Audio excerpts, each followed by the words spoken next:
Bismillahirrahmanirrahim. Assalamualaikum warahmatullahi wabarakatuh. Anak-anakku sekalian, apa kabar kalian? Semoga kita semua dalam kesehatan, keafiatan, dan terhindar dari segala keburukan. Amin ya rabbal alamin. Anak sekalian yang saya cintai, hari ini insyaallah kita akan melanjutkan pembelajaran bahasa Arab, dan yang menjadi tema kita pada kali ini adalah akan membahas tentang khabar kana. Apa yang dimaksud dengan khabar kana? Baik. Di sini ada dua bagian ya. Di bagian kanan atau kalimat-kalimat di bagian kanan di sini adalah jumlah ismiyah. Sedangkan yang di jalur kiri inilah yang kita akan bahas pada kesempatan kali ini, yaitu mengenai khabar kana. Apa yang dimaksud dengan khabar kana? Baik. Sebelum kita masuk ke khabar kana, ada baiknya kita mengingat kembali apa yang dimaksud dengan jumlah ismiyah. Kalau kita baca di definisi, jumlah ismiyah adalah kalimat yang diawali oleh isim. Sebagaimana yang telah kita pelajari sebelumnya, kata yang berada di awal kalimat dinamakan mubtada. Sedangkan bagian yang menjelaskan mubtada dinamakan khabar. Jadi bisa disimpulkan bahwa jumlah ismiyah adalah kalimat yang terdiri dari mubtada dan khabar. Jadi jumlah ismiyah itu terdiri dari dua kata, yaitu mubtada dan yang menjadi penjelas atau yang menjadi kabar ya, yang menjelaskan tentang mubtada tadi. Ya, di sini Isa tilmizun. Jadi Isa itu siapa? Nah, dijelaskan bahwa dia adalah seorang tilmiz. Begitu juga as-sabiyyu. As-sabiyyu ini adalah mubtada, sedangkan naimun adalah penjelasan daripada as-sabiyyu tadi. Kenapa? As-sabiyyu naimun, bayi itu tidur. Kemudian begitu juga Aisyah ja'i'atun. Kenapa Aisyah? Nah, Aisyah ini adalah mubtada, sedangkan penjelasan dari Aisyah tadi ini adalah khabar. Aisyah lapar. At-tilmidatu jalisatun. Kenapa tilmid? Jalisatun. At-tilmidatu jalisatun, murid itu duduk.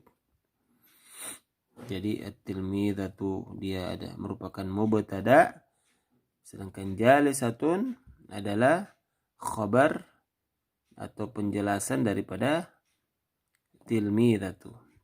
Kemudian begitu pula at-tilmidhu mahirun. At-tilmidhu mahirun.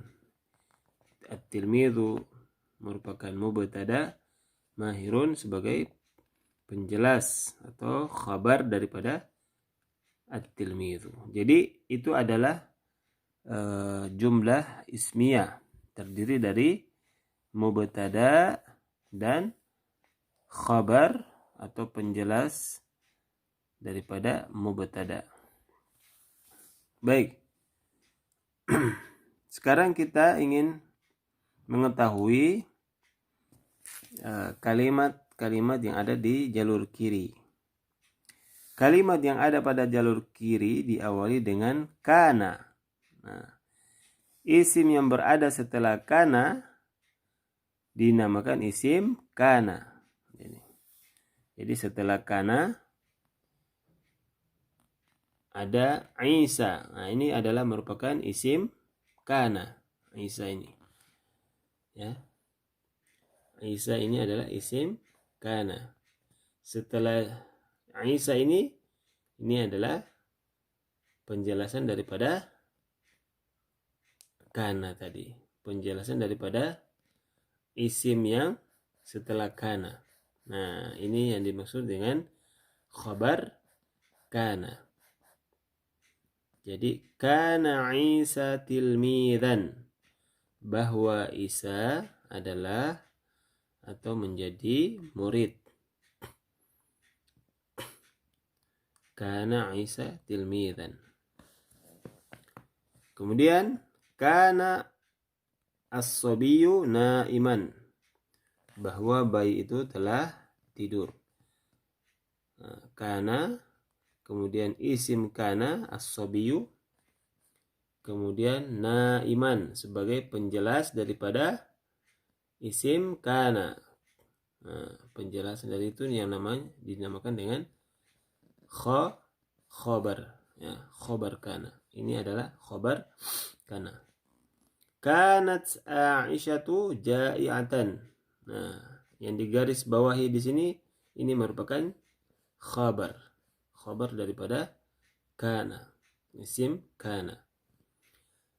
Kanat Aisyatu ja'iatan, bahwa Aisyah telah lapar. Kanatit tilmidatu jalisatan, bahwa murid perempuan itu telah duduk. Kanat tilmidu mahiran, bahwa murid itu telah pandai. Nah, ini yang digaris bawahi ini adalah penjelasan daripada isim kana. Jadi ini isim kana, ini adalah khabar kana. Jadi ya, kita baca di sini. Kana berfungsi untuk menyifati mubtada dengan khabar di masa yang telah lalu. Jadi kana berfungsi untuk menyifati mubtada dengan khabar di masa yang telah lalu. Ya. Ini adalah contoh-contohnya. Jadi kana, kalau kita bicara kana, tentu ini adalah sesuatu yang telah lampau terjadi atau yang telah terjadi. Kana, gitu. Kana, kita bisa ambil contoh. Kana ustadzu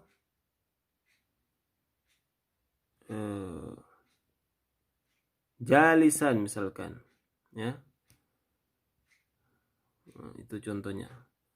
Kana ustadzu jalisan, bahwa ustadz itu telah duduk. Di dalam Al-Quran juga disebutkan, ya, contoh seperti wa kanallahu azizan hakima. Nah, itu contohnya. Jadi apa ciri daripada kana itu? Apa ciri daripada khabar kana? Khabar kana, dia akan berkedudukan, dia akan mansub, ya, mansub, atau dia akan berharokat fathah, ya. Ini kita bisa lihat di sini. Naiman, ja'iatan, jalisatan, mahiran. Jadi kalau kita perhatikan, nah di sini khabar kananya ciri khasnya adalah dia adalah mansub, ya, naiman, ya. semuanya mansub. Sedangkan isimnya dia marfu' atau dia dhammah. Ya, dhammah. Itu contohnya di sini adalah as-sabiyyu. Ya, Aisyatu, tilmidatu, at-tilmidhu. Nah, ini ciri khasnya daripada isimnya. Ya, dia dhammah atau dia marfu'. Sama juga kayak Aisyah. Ya. Cuman Aisyah ini dia ditakdirkan dengan marfu'. Nah, walaupun dia mansub, tapi dia hakikatnya adalah marfu'. Karena dia adalah isim alam, ya, atau isim alam, ya. Itu pembahasan lain lagi. Baik. Yang intinya, ya, kalau kana pasti dia ada isim, kemudian ada khabar. Ya, itu sudah pasti, ya, satu paket. Kana, setelah kana itu pasti ada isim kana, ya, dan ada khabar kana. Nah, ini yang menjelaskan tentang sesuatu yang telah terjadi, ya. Sesuatu yang telah terjadi atau telah lampau, maka kita menggunakan kana. Baik, mudah-mudahan ini bisa dipahami, dan insya Allah kita akan lanjutkan di pembelajaran yang akan datang, ya, dengan pembahasan fi'il al-amr, ya, insya Allah.